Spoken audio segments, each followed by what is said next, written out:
What is up, plant people? Hey, today is Tuesday, the 2nd of February in the year 2021, and you're listening to the Planthropology Podcast, the show where we dive in to the lives, careers, and overall amazing awesomeness of some really cool plant people.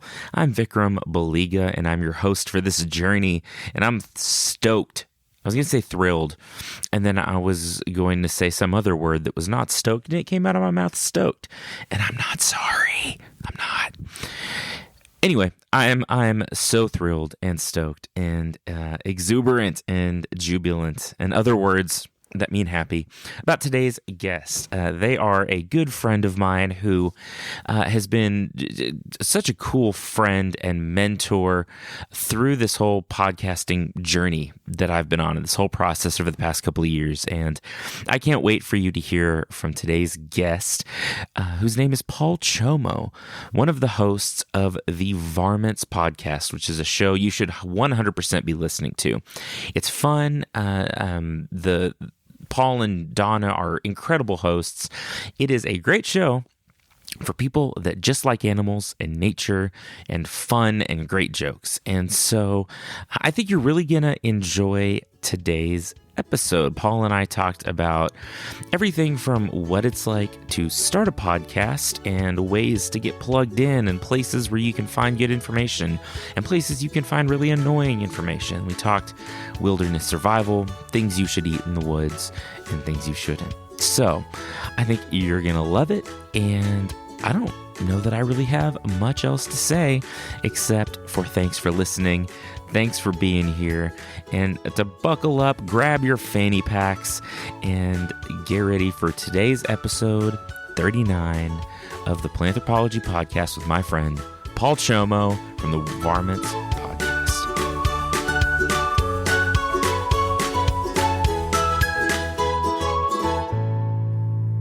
All right, well, we're back, and it is, February? I think it's February right now. It's not when we're recording this, but I think when you're listening to this, it's at least February 2021. So say hi to the alien overlords next time they call, and whatever else that happens. I'm so excited about today's episode. My friend Paul Csomo, who has been such a cool friend and mentor and guide as I've gotten into this podcasting thing, is on with me today, and we're going to talk about something fun. So, Paul, how are you? I'm doing well. How are you? I'm well. It is for those of you listening, we're recording just before Christmas, 2020, and so I would like to say that the year's almost over and nothing weird has happened since we recorded this, but I don't think I can say that. So who knows what I don't think we can say that. Who knows what the world of the future like. And exactly a week ago, I finally found a reason to weasel my way onto your show, which I've been trying to do for months now. No, and I'm so glad you reached out, because I've been thinking about it too, and so we'll talk about that in a second. But first, introduce yourself a little bit more. Tell us about your podcast and just how you got into that, and whatever else you want us to know about you. Okay, well, I started listening to podcasts back in 2010, and the podcasts that I was listening to were all the big ones. They were all the NPR ones, which are basically just these highly produced radio shows that are released as podcasts.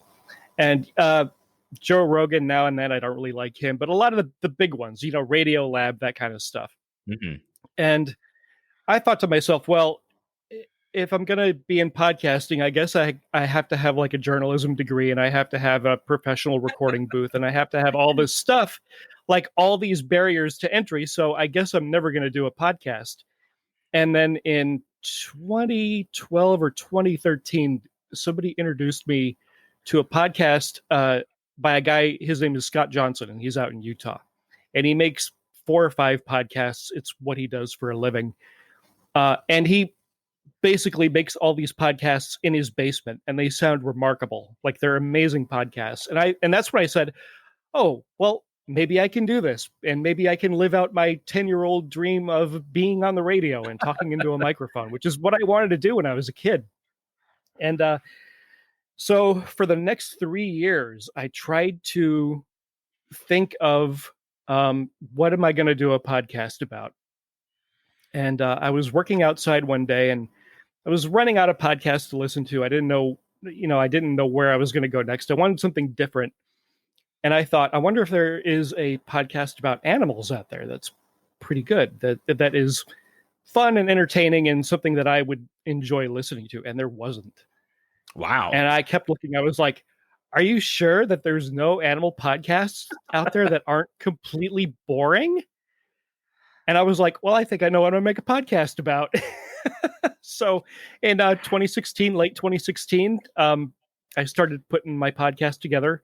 It's called Varmints, and we've been doing it ever since. And it's just, my podcast is about animals, but it's a combination of a lot of other podcasts that I was listening to at the time. So I've taken elements from podcasts that I enjoy and just combine them into this one show that is about animals for people who don't know anything about animals, which is who I am. Well, and I got to say, it's a great show. And I'm not just saying that because you're sitting here across the computer from me. But no. So when I got in, I'm a fairly new adopter to podcasts on both sides of the mic. And like the first one I started listening to was a Harry Potter podcast called Potterless a couple of years ago because a friend was like, I was one of these guys that I was like, podcast, I'm not listening to that. I don't want to. I'm not that guy. I am that guy, but I guess I thought I didn't want to be. And so a friend was like, dude, this is so funny. You've got to listen to it. So I jumped into it. And and for a while, that's all I listened to. Like just Harry Potter stuff because I was like, oh, okay, I can do one. And then the longer you're in it, the more you're like, oh, I there's other things out there. There's other shows I could listen to. And so, getting into it, I was like, okay, I want to find new shows to listen to. And then I got on Twitter when I started this show and I was like, I don't know who else is out there. And somehow we got connected on Twitter. And I don't remember exactly how that happened, but I think yours was one of the first shows that I found and started following. And man, I'm so glad I did. As like I said, I think we've become pretty good friends over the past several months. And absolutely. But I love Varmints. Again, I have been looking for a reason to get you on the show for a while. I appreciate that so much. Thank you. So we'll talk about Varmints some more as we go, and we'll talk about the reason that you're on the show here in just a minute. But just talking about the podcast space, I love having other podcasters on the show, whether they're plant podcasters or not, because it's such I think as a listener, again, I'm a fairly new adopter. I did not realize everything that goes into this. Like, I didn't realize this whole world of like recording and audio editing and interviewing and everything else. So, you said you've been interested in like media or being on the radio and stuff for a long time. How has your experience in podcasting been? Eye-opening in a lot of ways. Like you said, creating a podcast, you don't realize when you're, I don't want to say just a listener because listeners, every single one of them are precious, but when you're not creating a podcast, you don't realize how much work goes into it. If you care about the content, if you care about how it sounds, if you care about what you're saying is correct, it's so much work. I always call it the best worst hobby ever. That's very accurate. It really is, because you're putting this stuff out there for free, and the reward from it is probably when other people say nice things about it. Like that's really the only reward. I'm not making money from doing this. Right. So when somebody like you reaches out, or when a listener reaches out and says, hey, I liked what you did, or even when they have a little complaint, the fact that there's somebody that isn't your mother reaching out, taking the time to tell you how you were, wrong about what you said about, who's that drug dealer? I got in trouble one time.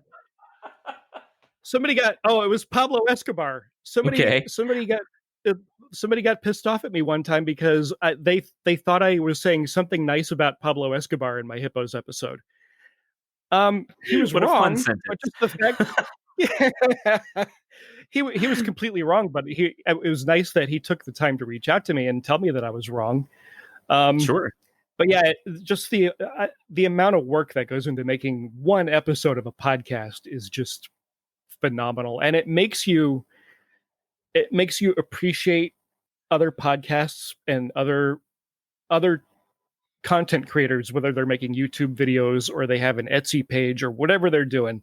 It makes you appreciate those people so much more because you know that they're putting their heart and soul in it just like you are. And even if it's not your cup of tea, you can appreciate what they're doing and what they're going for. I don't even know if I'm answering your question. I don't remember what the original question I don't remember was. either. No, but it was a good answer. Whatever the question was, it was a good answer. No, it's just been a real learning experience. And once you get the bug, like once you figure out, hey, this podcasting is great, I love doing it, and then you get into that trap of how do I do more of it? Oh, I have another idea for a show. Oh, I have another idea for a show. Oh, how about this? Do I have time to do that?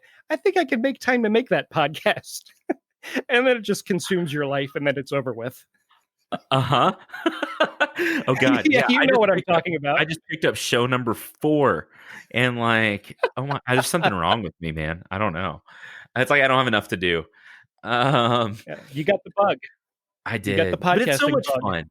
It's so hard. Much fun. It is. It really is. Yeah, it bit me hard for sure. But that actually leads me into my next question. So one of the ways that I found, I think now I remember, I actually found your show through the Underdog podcast community Facebook group. Because when I first started, I like pulled up all these, like I was like, I don't know what I'm doing. I need to find some people that I can try to learn from. And so like I just like typed in podcasts to Facebook, and the number of podcast groups out there is insane. And I joined a couple, and they became pretty quickly like, listen to my show and listen to my show. And the only posts were like links to people's shows. And then someone either recommended the Underdog podcast group, or like it popped up in my recommendations or something. And it's such a great group because like y'all don't allow just all the time self-promotion. One of the rules is, hey, check the answered questions before you ask a question as much as you can. Right. So how did that come about, and how did you, so you're a moderator or an admin on the group. So how did all that happen? That group was started by Chris Green, who is the host of the This Week Today podcast. And back a few years ago, he sent me a message. He said, I think I'm going to start a podcasting group. Do you have any ideas of what it should look like, how it should be run? And I said, yeah, I have a lot of ideas because there's a lot of podcasting Facebook groups, and they're all garbage. Like they're all just a wasteland of constant self-promotion. There's really, with the exception of one or two, there's really no support going on. It's just, listen to my show. If you give my show a 5-star rating, I'll give your show a 5-star rating. If you subscribe to me, I'll subscribe to you. All that garbage. So I said, yes, I have very specific ideas about how a Facebook group should look and should be run. And if you need somebody to help you do that, I will help you do that, because I have managed groups before online. I'm not afraid of making people mad at me, and I will be glad to help you. And so that's how that came to be. It's just been, for a while we had a third moderator, but for the most of the time it's been Chris has been the admin and I've been the moderator, and I think we're coming up on 4,000 members now. And we keep things tight in there. There's rules and they have to be followed. And when people follow the rules in any group, it's a good group. When the mods and the admins start slipping or start ignoring it, then boy, you've seen podcasting groups. You give podcasters an inch and they'll take a yard, man. Yeah. Any little crack, any little way they can figure out how to promote themselves. And I've started posts in that group that were like, I'll just pull something out of my butt. Like, what is your favorite podcasting logo? That isn't yours. You know, who's your favorite podcast interview? That isn't you or your co-host. You know, Yeah. you have to do that stuff or they will go nuts.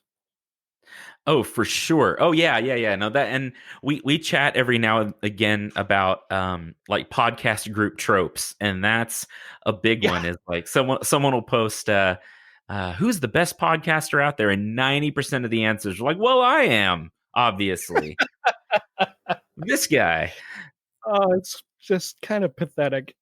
It's something. And listeners, I say all this. I like to give you all if you're not a creator, I like to give you a peek behind the curtains sometimes, because I think it's good context for everything that we do. And as you listen to shows, not just this show, but like as you listen to all the podcasts or YouTube channels, I think it's good to know that there's like this whole world of work and sometimes drama and other stuff that you don't see. And I think it's good, like just for the appreciation of the craft in general. Mm-hmm. Yeah, for sure. And like I say, I didn't really have that appreciation until I started creating content myself. And then it was like, oh, okay. I am probably never going to leave anybody a bad review or a nasty YouTube comment ever again. Oh God, the YouTube comment section is like one of the lower circles of hell. It's do not pass go, like do not collect $200, straight to jail. Oh, you're not wrong. But no, and also if you're an up and coming podcaster, if you're thinking about starting a show, first thing I would say is do it. It's fun. It's a lot of fun. Yes. But find good community, right? There's a great podcast community on Twitter, and then like the Underdog group and a few others on Facebook are very good. Yep, absolutely. And if you put my information in the show notes, look me up and I'll help you. Say Vikram sent me and I'll give you a hand. I'll talk to you. That's awesome. And that's very generous, because I know that's time consuming for sure. But all right, well, let's jump into the reason that, as you say, you weaseled your way onto my show. But I like pitches like that of like, hey, I have this thing I want to talk about. Can I talk? I'm like, yes, please.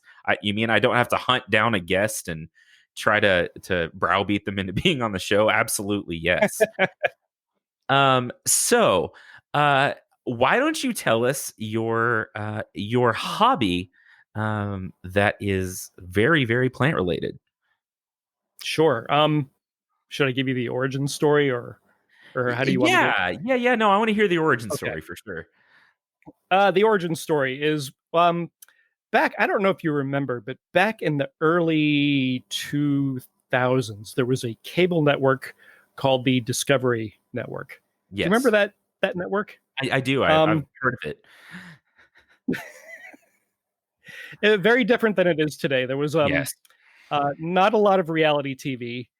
It is today's Discovery Network is. I won't go into it. I'll just rant for the next hour about what I think about the Discovery Network. Oh boy. Anyway, there was a show on there called Survivor Man, and the host was a guy called Les Stroud.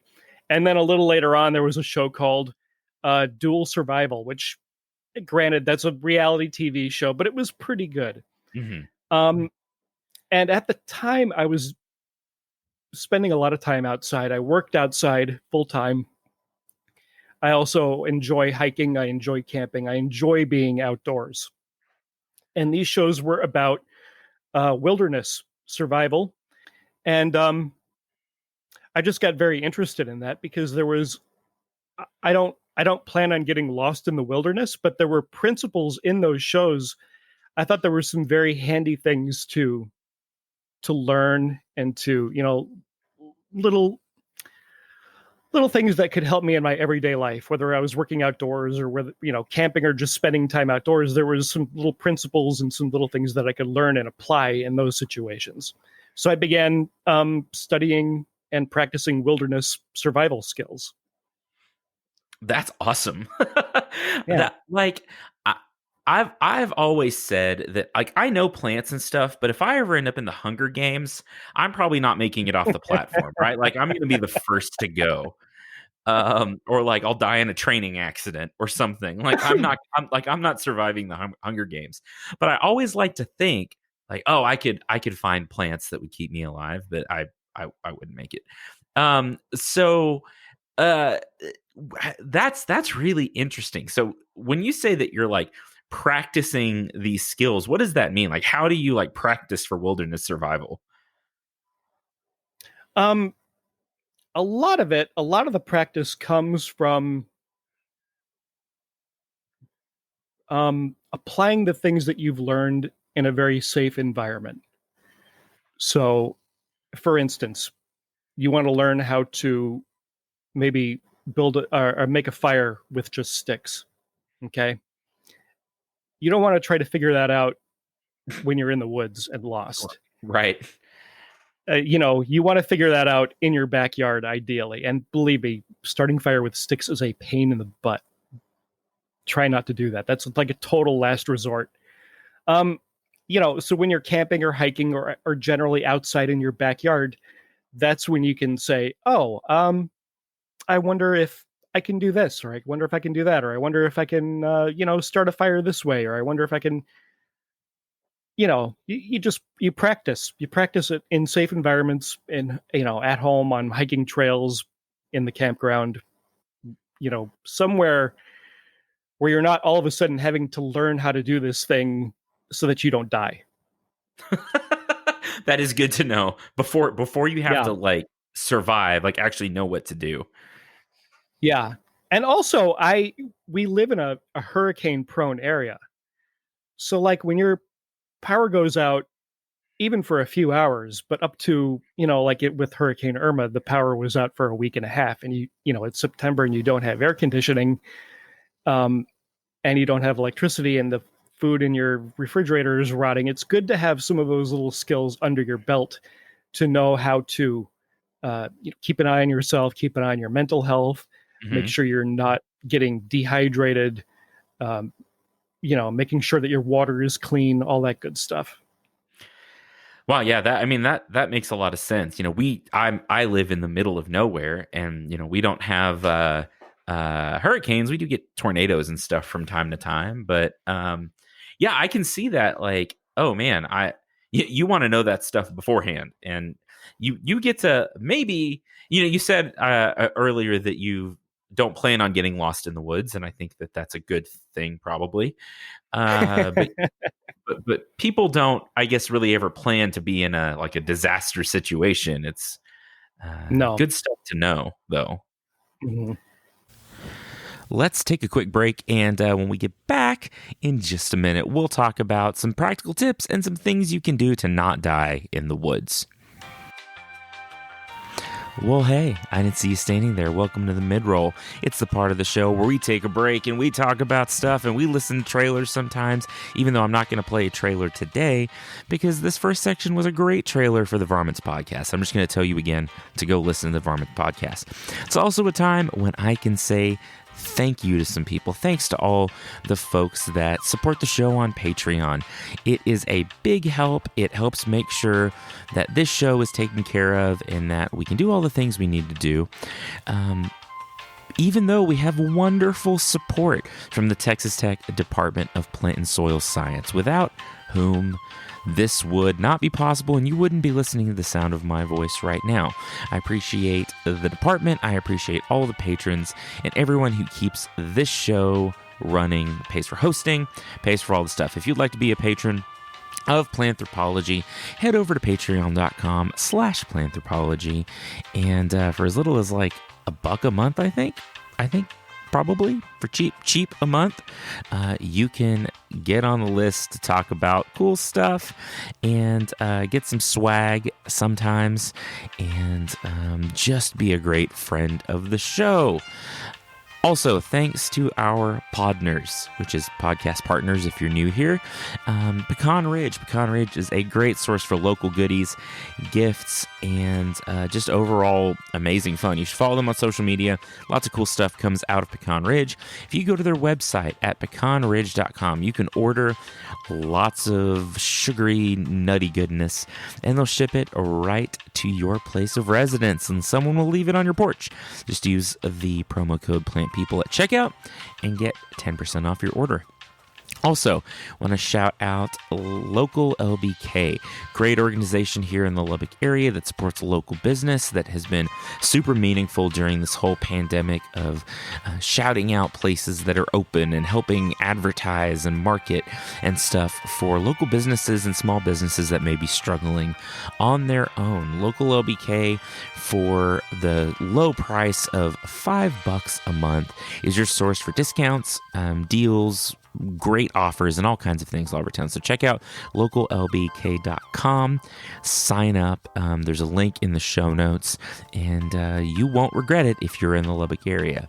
Do I have other things to talk about? Thank you for listening. If you'd like to engage with the show, with me and my ridiculous silliness, follow on social media. We're everywhere: Instagram, Twitter, the FaceSpace. I'm even the Plant Prof on the TikTok machine, where I am an elder statesman. But I want to hear from you. Join the Planthropology's Cool Plant People Facebook group. There's lots of fun, plant pictures, lots of memes. You'll enjoy it. But yeah, connect, reach out, be cool, keep being cool, and keep listening, because here in just about a couple of seconds, we're going to tell you how to hopefully not die in the woods. All right, go. So let's talk about how it seems obvious to me, but I think there are probably a lot of ways that it's not obvious. So how do plants relate to wilderness survival, except for the fact that they are the wilderness sometimes? Well, first of all, I think your listeners should know that I'm not giving them like advice, like don't get lost in the wilderness and then try to remember what the guy from Varmints said to do on a podcast, and please don't die because of what I'm going to tell you. Yes, I agree. Like these are not recommendations. The CDC has not approved these statements. Well, the big thing you can do is just learn what plants and what trees are in your area, and learn how to use those to your advantage. The main things that you want to do if you find yourself lost in the wilderness, first thing you need to do is stop. Just stop, sit down on something. If there's a log nearby, sit down on the log or the stump, or rest your back against a tree and just stop, breathe, look at your surroundings, that kind of thing. Your next priority is going to be first aid. If you're hurt, if you're bleeding, if you've sprained your ankle, what can you use? What plants and trees and limbs and sticks can you use to, wrap up an injury or brace an ankle or a wrist so that you can keep going? Shelter. Trees and bushes are amazing for building shelters. If you have vines nearby, or if you have any kind of like an ivy, with like a really thick, sturdy stem thing on it, Mm-hmm. you can use that as cordage. Building a fire, of course, firewood everywhere. That's where trees and plants come in handy. You have to signal for help eventually. And if you get that fire going, you can put green things on that fire and they will burn black. And that'll give you, people will see that black smoke, hopefully, and know that there's somebody out there in need of help. And then just, like if there's edible plants in your area, you'll know what you can survive on. Food is kind of like it's one of the last things that you should worry about if you find yourself in that situation. Really, your main things are going to be first aid, preventing hypothermia or hyperthermia, because that's what gets a lot of people. Mm-hmm. Getting water, building a fire. Like that, those are the main things. And those are all things that you can use trees and plants for. Yeah, for sure. Well, and it's funny because I think you see like stuff on TV and you see like so he's not listening to this. So there's the show Man versus Wild, which I'm sure if you're like Les Stroud, the Survivor man, you hated Bear. He had to hate Bear Grylls. He had to hate him. You know, you don't drink your own pee. Your body's getting rid of that for a reason. Don't drink your own pee. He actually I don't want to say anything bad about the guy, but I don't really consider that a good thing to watch if you're interested in wilderness survival. He took a lot of dumb chances and drank a lot of pee and just did not. I can't get behind that show. Like that was more like I don't even know what you call it. Like sensationalistic wilderness survival. Yeah. I mean, it was entertaining because like every episode he jumped off at least 3 cliffs. For sure. Oh yeah. Yeah, exactly. He was like, "No, you're not." Episode, on one episode, he was lost. Well, not lost. He was wandering around in Africa, and he came upon a pile of elephant poop, and he was squeezing the water out of the elephant poop so that he would have something to drink. It's like, dude, no. I watched that one. Unfortunately, you know what I'm talking about. Yeah, I do. And it's funny because I used to watch that show for a while because it, I think I was a teenager probably when that came out. And I was like, oh, this guy's awesome. It's cool. And then I got a little bit older and I was like, this guy's an idiot. Again, I don't want to say anything like, but he's an idiot. Yeah, he's an idiot. Like it was entertaining.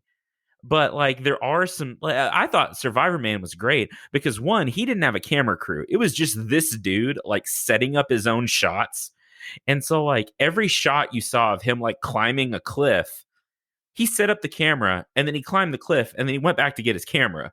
And so I was like, yeah, that looks exhausting. Like, yeah, but he gave some really good tips on, how to not die, and I guess that's the goal is like, survival, literally just like how to not die in the wilderness. Yeah, and you have 72 hours. After 72 hours, your likelihood of making it out alive goes down quite a bit. So yeah, wilderness survival, like the key word in that is survival. This is not primitive living, it's not camping, it's not homesteading, it's getting out of danger as soon as you can.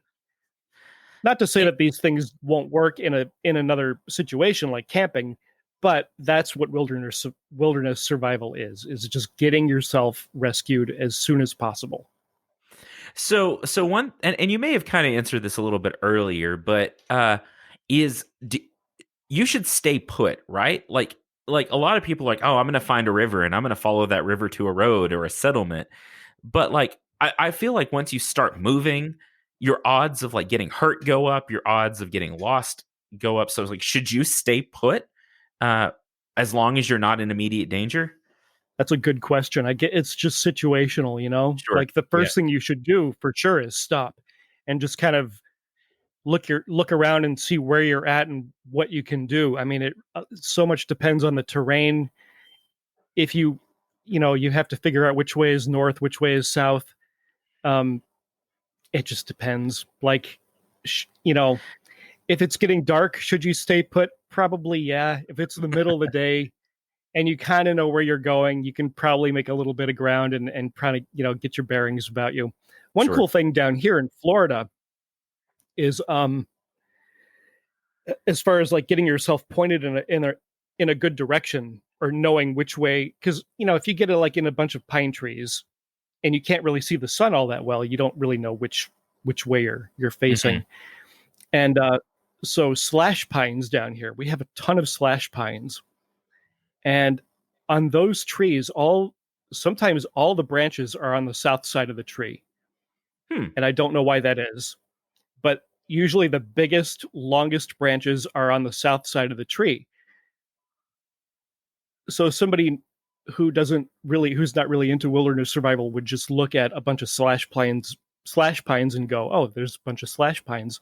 When I look at them, I see a bunch of signs pointing south. It's like these trees just have these big arms pointing south.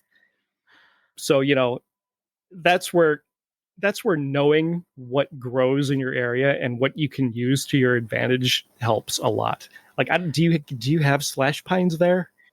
Not where I live. We Okay.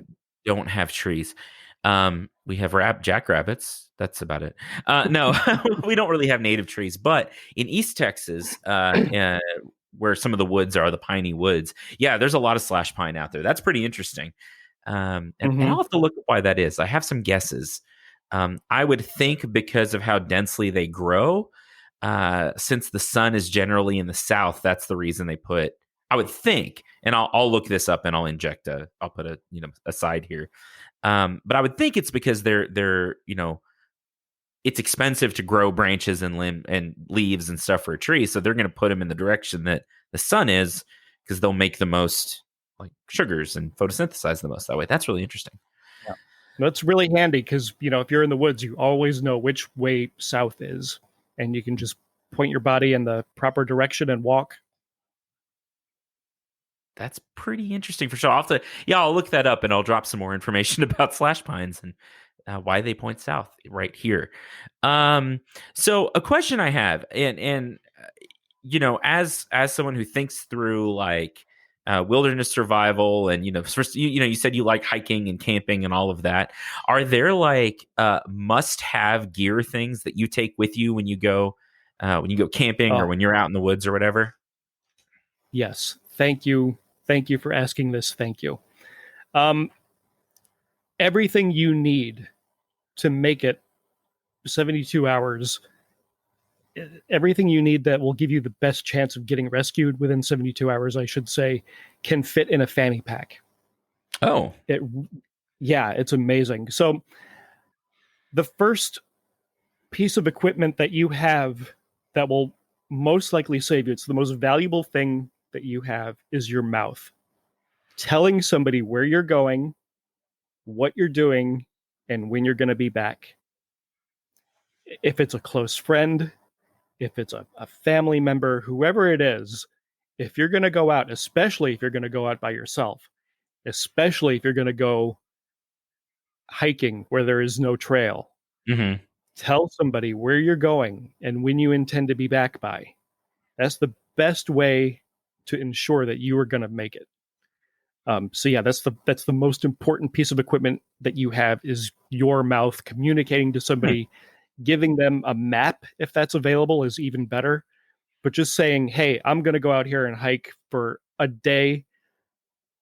Check in with me at 8:00 tonight. If you don't hear from me, I'm in trouble. That kind of thing. Yeah. Compass is good to have. They're usually pretty small. They're handy, especially if you're in a heavily wooded place and you can't see the sun, or if you don't know how to, if you don't have slash pines around you that point south, compass is really good. They don't take up a lot of room. Water. If you're going hiking and you don't take a bottle of water with you, you're asking for trouble. You at least have a little. I'm holding it up to the camera. Little 16-ounce bottle of water. Mm-hmm. At least have one of those. Food, like just throw a little Cliff Bar in your fanny pack. They don't take up much room. A space blanket. Those are. You can get a really, really big space blanket that folds up into something that's about the size of a playing card. And they're huge. And those things make good shelter. They will keep you warm. You might only get one use out of them, but that use could mean your life. Yeah. A small little headlamp or flashlight with LED lights in it. Again, those don't take up much room. Sunglasses, sunscreen to protect yourself from the sun. 3 ways to start fire. That is not rubbing sticks together. So, waterproof matches, a little Bic lighter, a little magnesium flint thing that you can light fires with. There's a saying that if you have 3 ways to make fire, you only have 2 ways to make fire, because one of those things is not going to work. If you have two ways to make fire, yeah, if you have 2 ways to make fire, you only have 1 way to make fire, and if you only have 1 way to make fire, you're going to be in trouble. And then the last thing that you can pack, again, doesn't take up any room at all, is some sort of cordage, like paracord, that you can get a thing of paracord that's 50 feet long. If you have to build a shelter, if you have something that you need cordage for, like I say, all this stuff just fits in a fanny pack. Put a little multi-tool in there so that you have a few little tools and knives and stuff. And you're probably going to be okay. Now, I don't want to sound like I'm cocky and that you could just throw me in the wilderness and I will be okay, because I might die. I might die too, you know, but I might maybe last a little longer than you do. Yeah, no, like I said, I'm not making it long. And you might be the first person to die in the Hunger Games, but I might be the second person to die. It's just, you know. That's pretty funny. Yeah, that movie cracks me up because it's like, she knows about plants. She can shoot a bow and arrow. And I was like, I know about plants. You know, what's funny, and this is kind of an aside, is like my stepdad is a retired Army Ranger. And so like during Ranger school, and he went to Delta school, so he was in the Delta Force, and like they just like drop him off and they're like, all right, see you sometime. Good luck getting back.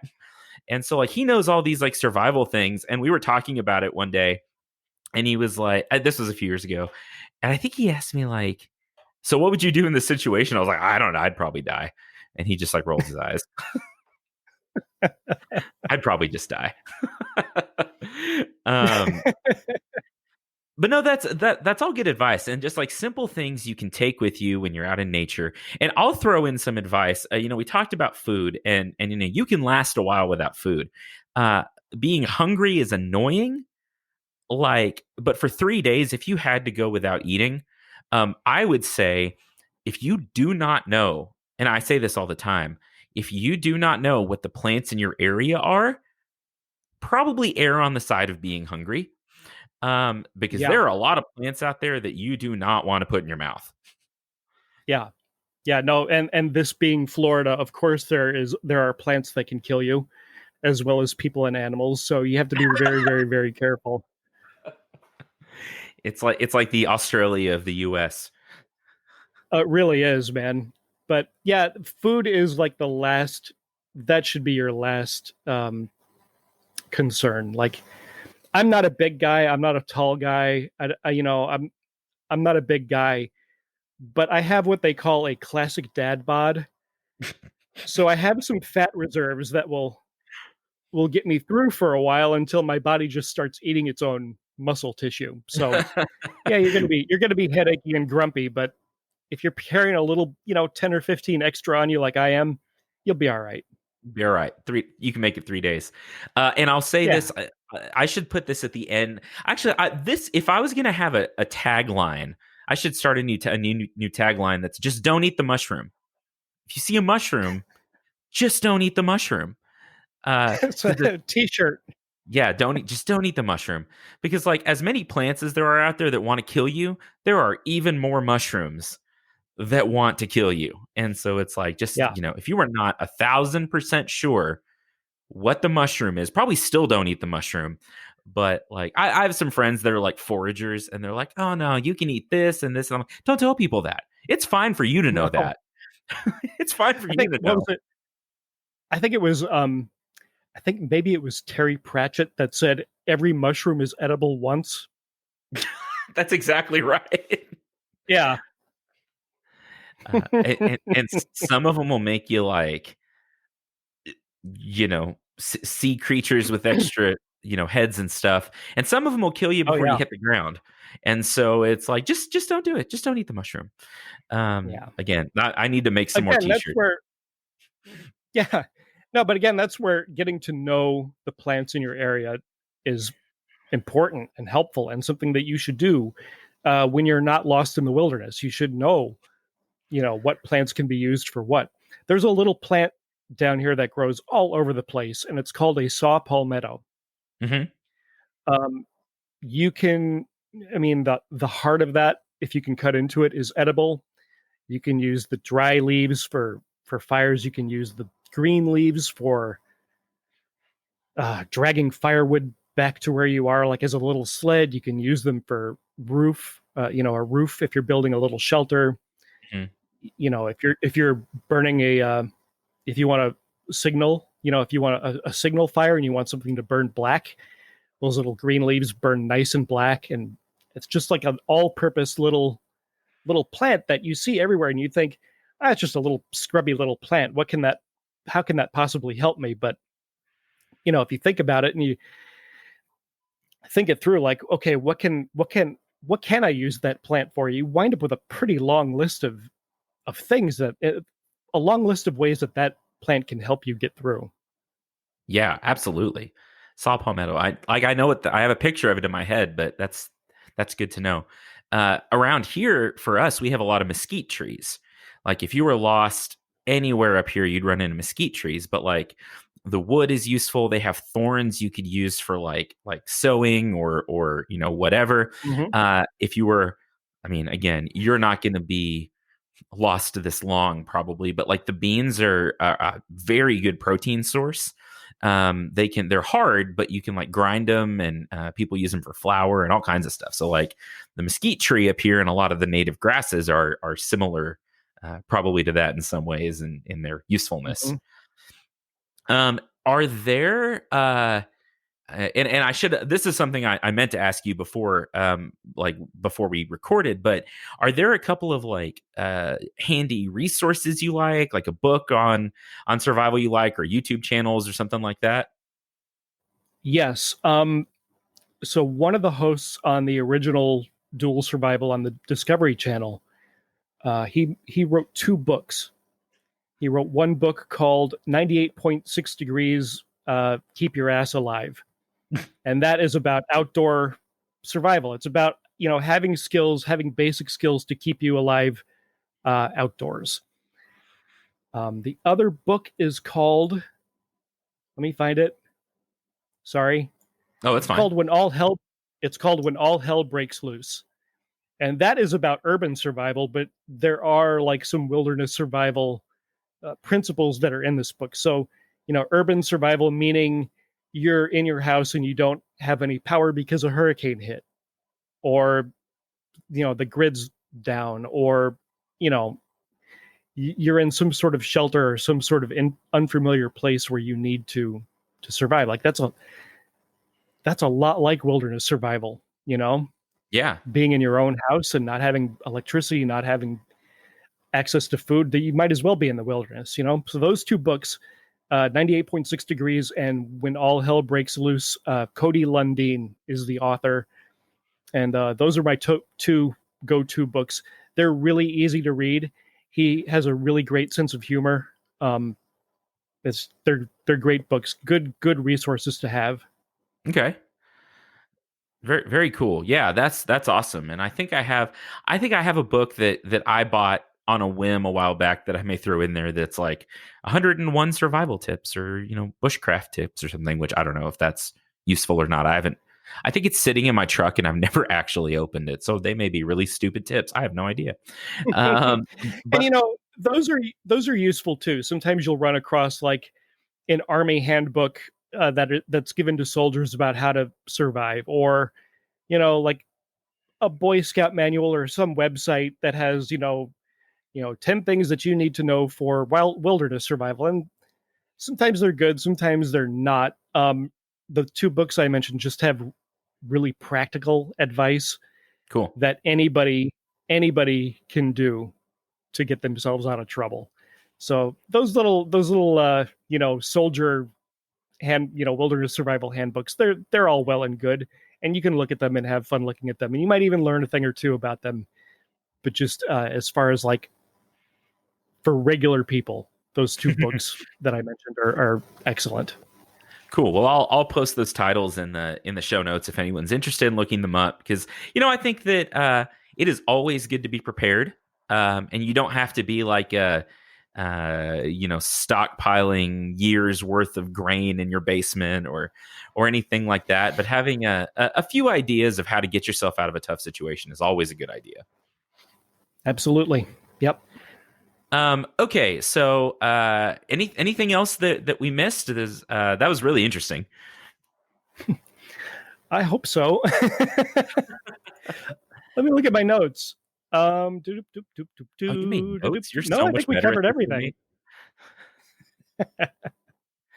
No, I think that covered everything. I jotted down a few notes of little bullet points, little things that I wanted to hit on, and you asked the right questions, and I gave you hopefully the right answers, and that was pretty much it.